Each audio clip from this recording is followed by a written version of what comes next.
नमो तस् भगवतो अरहतो सम्मा सम्बुद्दस्स। नमो तस् भगवतो अरहतो सम्मा सम्बुद्दस्स। नमो तस् भगवतो अरहतो सम्मा सम्बुद्दस्स। अरहं सम्मा सम्बुद्धो भगवा बुद्ध भगवन्तं अभिवादेमि। बुद्धं नमामि। स्वागतो भगवता धम्मो धम्मं नमस्सामि। धम्मं नमामि।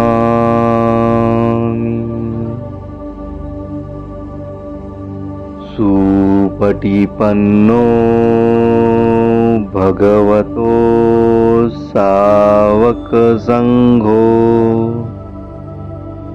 संघं नमामि।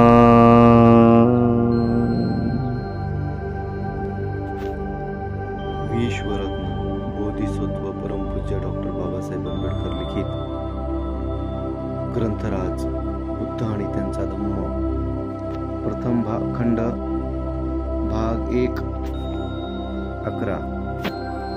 प्रधान अमात्याद्वारा राजपुत्राची कान उघडली। नवयवना असफल झाल्या। राजपुत्राने यवनात कोणतीही रुची दाखविली नाही याची उदाईला खात्री झाली। नीतिकुशल उदाईने राजपुत्राशी स्वतःच वार्तालाप करण्याचा निश्चय केला। एकांतात राजपुत्राची भेट घेऊन उदाई राजपुत्राला म्हणाला, राजाने मला आपला योग्य मित्र म्हणून नियुक्त केले आहे। मी तुमच्याशी मित्र हृदयाने बोलू इच्छितो। अशा प्रकारे उदाईने वार्तालाप सुरू केला।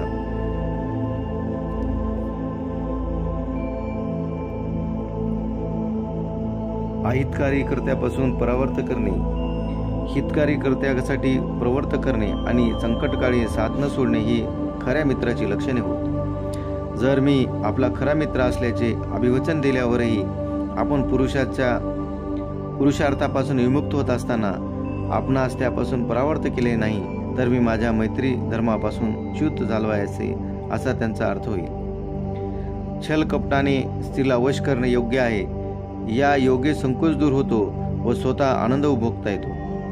स्त्रीचा आदर करून आणि त्याच्या इच्छांची पूर्ती करूनच स्त्री हृदय जिंकता येते।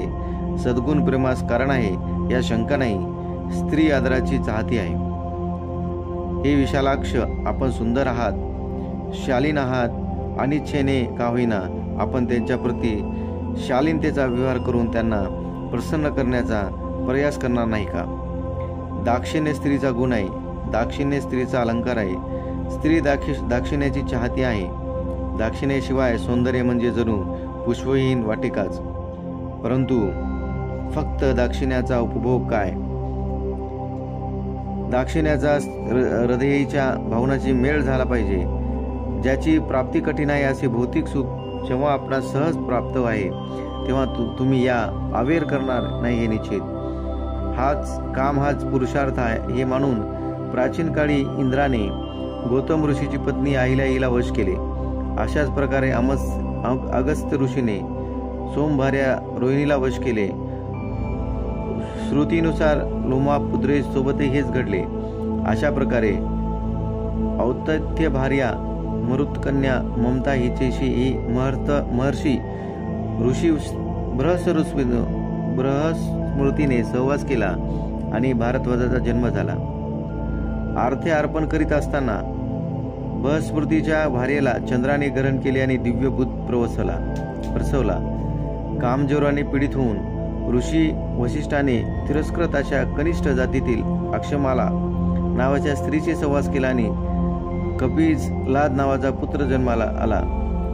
आणि राजश्री गयातीने आपले यौवन ओसरले आहे याची जाणीव असतानाही चैत्र रथवनात अप्सरा विश्वाची सोबत सहवास केला.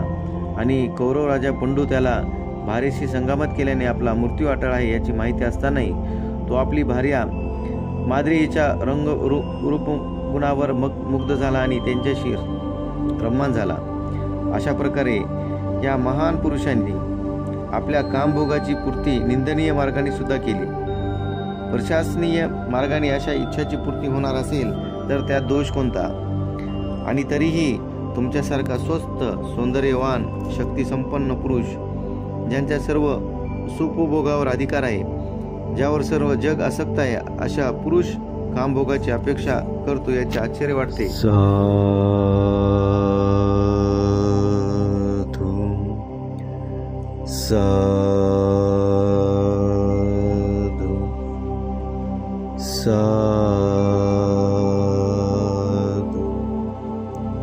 सरनेतेय्य नति मे शरणांगाय बुद्धो मे शरणांगवरा एतेन सज्जवज्जेन होतु मे जयमंगल. नति मे शरणांगाय धम्मो मे शरणांगवरा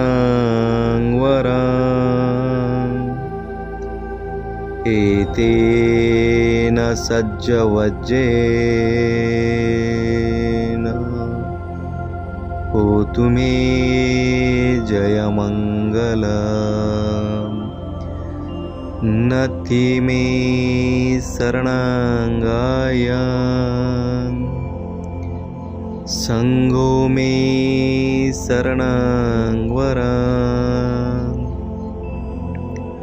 एतेन सज्जवज्जेन होतु मे जयमंगल.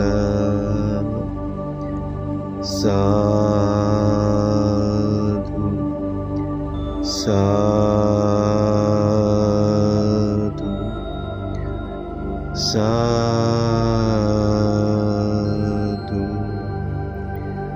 बुद्धं नमामि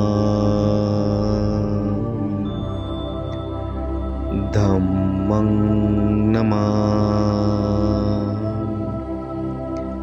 संघं नमामि. अहं वन्दामि सर्वदा